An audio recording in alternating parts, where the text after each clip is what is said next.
महाराष्ट्र का कोकण इलाका हमेशा से अपनी खूबसूरती और रहस्यमय शांति के लिए जाना जाता है। लेकिन इस शांत इलाके में कुछ गांव ऐसे भी हैं जहां रातें बोलती नहीं, बस महसूस होती है। तो गाइस, मैं हूं निखिल और स्वागत है आपका मिस्टिक निखिल चैनल पे। और हॉरर और मिस्ट्री से भरी वीडियोस देखने के लिए आज ही सब्सक्राइब कीजिए मिस्टिक निखिल चैनल को। तो आज की कहानी शुरू करते हैं। अंकुश नाम का 25 साल का लड़का मुंबई में अपने पेरेंट्स के साथ रहता था। उसे ऑफिस से लॉन्ग लीव मिली तो उसने सोचा अपने गांव कोकण चला जाए। तो अगले ही दिन बस से अंकुश अपने गांव रत्नागिरी चला गया। गांव में उसके दादा दादी और चाचा और उसकी फैमिली रहती थी। चाचा को एक बेटा भी था, केतन, जो लगभग अंकुश की एज का ही था। बचपन से दोनों शरारत और मस्ती के लिए गांव में फेमस थे। दोनों जब भी मिलते कोई ना कोई हंगामा या शरारत तो जरूर करते थे। अंकुश जिस दिन गांव पहुंचा उसके अगले दिन केतन ने कहा कि यहाँ से पास के एक गांव में एक मेला लगा है, तो शाम को वहाँ पे जाते हैं। अंकुश को भी ये आइडिया अच्छा लगा। दोनों ने प्लान चाचा को भी बताया। चाचा ने भी कहा हाँ, बट उसके साथ ये भी कहा कि 9 या 10 बजे तक रिटर्न आ जाना। रात में यहाँ के रास्ते डरावने लगते हैं, और हाँ, अपनी गाड़ी लेके जाना। उसी दोपहर दोनों गाड़ी लेके अपने गांव से निकले और ऑलमोस्ट 5:30 बजे के आसपास मेले में पहुंचे। उन्होंने एक जगह पर गाड़ी पार्क की। अब तक भीड़ उतनी जमा नहीं थी। धीरे धीरे लोग आना शुरू कर रहे थे। केतन ने कहा कि घूमने से पहले कुछ खा लेते हैं, फिर भीड़ में खाने का टाइम भी नहीं मिलेगा। तो दोनों पानीपुरी के ठेले पर गए और पानीपुरी खाने लगे। और तभी एक लगभग 10 साल की छोटी लड़की उनके पास आई। उसने अंकुश की शर्ट खींची और कहा, दादा मुझे भी चाहिए। देखने में सिंपल लड़की लग रही थी। अंकुश ने भी सोचा शायद अनाथ होगी या भूखी होगी, तो उसने पानीपुरी वाले से कहकर एक और प्लेट पानीपुरी लगाने के लिए कहा। वो छोटी लड़की ऐसे पानीपुरी खा रही थी जैसे सालों से भूखी हो। अपनी प्लेट खत्म करके वो बस दोनों को देख के मुस्कुराई। पर उसके बाद जो हुआ उसने दोनों को सोचने पर मजबूर कर दिया। अब दोनों जहां भी जाते वो लड़की पीछे पीछे आती। केतन ने आइसक्रीम ली तो लड़की बोली, दादा मुझे भी चाहिए। अंकुश ने पानी की बोतल ली, तब भी वो बोली, दादा मेरे लिए भी एक।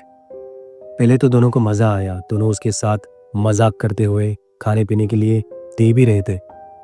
पर एक पॉइंट के बाद दोनों को थोड़ा वियर्ड लगा।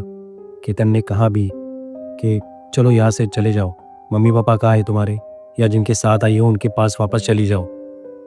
लेकिन वो लड़की बस एक ही बात कहती रही, दादा मुझे अपने साथ ले चलो ना प्लीज़। और अब केतन और अंकुश दोनों को गुस्सा आया। दोनों ने अब चिल्ला के ही उससे कहा कि हम तुम्हें किधर भी नहीं ले जा रहे, चली जाओ, वापस मत आना। दोनों की बातें सुन के लड़की के आंखों में आंसू आ गए और वो बोली, मैं घर नहीं जाऊंगी, वहाँ बहुत अंधेरा है। और अब उसकी ये बातें सुनकर दोनों भी चुप हो गए। उनको समझ ही नहीं आ रहा था कि इससे पीछा छुड़वाए तो कैसे। दोनों कंफ्यूज हो गए क्योंकि उस लड़की को देखकर, उसकी बातें सुनकर उनको उस पर तरस भी आ रहा था। अंकुश को थोड़ी दया आई। उसे लगा कि शायद इसे खाने पीने के लिए और कुछ चाहिए होगा, इसलिए पीछे पीछे आ रही है। तो उसने प्यार से लड़की को समझाया कि हमारे साथ आने की जिद मत करो, इसके अलावा अगर कुछ खाने पीने के लिए चाहिए हो तो बताओ। इस पर लड़की ने कहा, मुझे बस साथ ले चलो। अब ये सुन के तो अंकुश का भी वाता टनका और उसने केतन से कहा कि चलो निकलते हैं, देर हो रही है। अब ठीक 9:30 बजे दोनों गाड़ी में बैठे और मेले से निकले। केतन ड्राइव कर रहा था। रास्ता बिल्कुल ही सुनसान था। दोनों बातें करते हुए घर वापस आ रहे थे।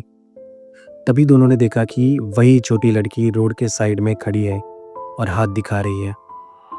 केतन ने उसे देखकर गाड़ी साइड में उसके पास ले गया और पूछा कि वो यहाँ पर क्या कर रही है।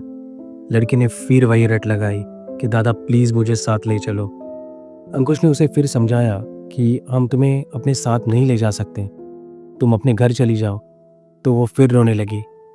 उसको रोते देख केतन थोड़ा सा डरा और उसने गाड़ी तेजी से भगाई।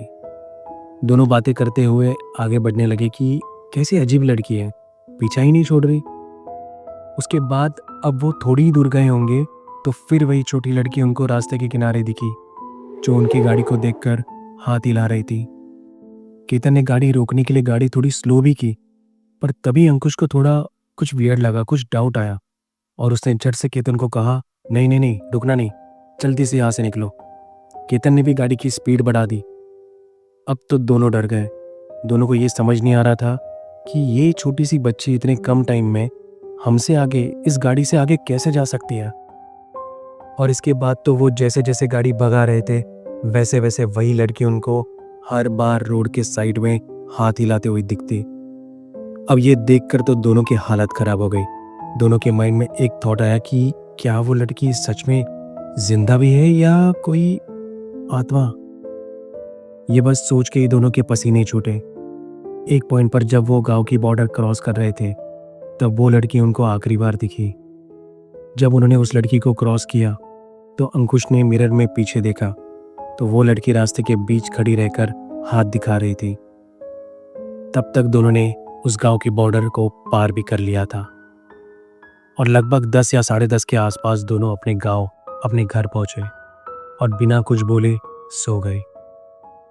अगले दिन सुबह जब अंकुश उठा और बाहर आया तो उसने देखा कि कार की पीछे वाली ग्लास पर एक छोटी लड़की के हाथ का धुंधला सा इंप्रेशन बना हुआ है। ऐसा लग रहा था जैसे अभी अभी किसी छोटी लड़की ने वहां पर हाथ रखा हो। अंकुश ने आवाज लगा के केतन को बताया। केतन जब बाहर आया तो ये देखकर वो भी शॉक हो गया। उसके बाद अंकुश ने डरते हुए ही अपने चाचा को इस बारे में सब कुछ बताया। चाचा ने कुछ देर सोचा और थोड़ी गंभीर आवाज में कहा कि मैंने सालों पहले ये किस्सा सुना है कि आज का उनका जो गांव है वो उस मेले वाले गांव के बॉर्डर के अंदर आता था और तब सालों पहले एक बच्ची उस मेले में खो तो गई थी पर कभी मिली नहीं। तब से लोग कहते हैं कि जब भी हर साल उस मेले में अपने गांव का कोई भी जाता है तो उसे वो बच्ची दिखती है, उनके पीछे लगती है और घर वापस ले जाने की गुहार लगाती है। पर कई सालों से ये किस्से बंद हुए थे।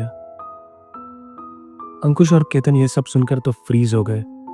अंकुश ने पूछा, तो क्या वो सच में? तो चाचा ने उसी वक्त रोकते हुए बोला, कोई नहीं जानता, पर शायद तुम जो सोच रहे हो वो हो भी सकता है। लोग कहते हैं जो भी उसे देख लेता है वो कभी उसे भूल नहीं पाता। तो गाइस, आपको क्या लगता है, क्या वो बच्ची सच में आत्मा थी या किसी और की परछाई? अपनी राय मुझे कमेंट करके बताएं और वीडियो अच्छी लगी हो तो वीडियो को लाइक कीजिए और चैनल को सब्सक्राइब कीजिए। तो एक और हॉरर के साथ मिलते हैं अगले वीडियो में। Good bye.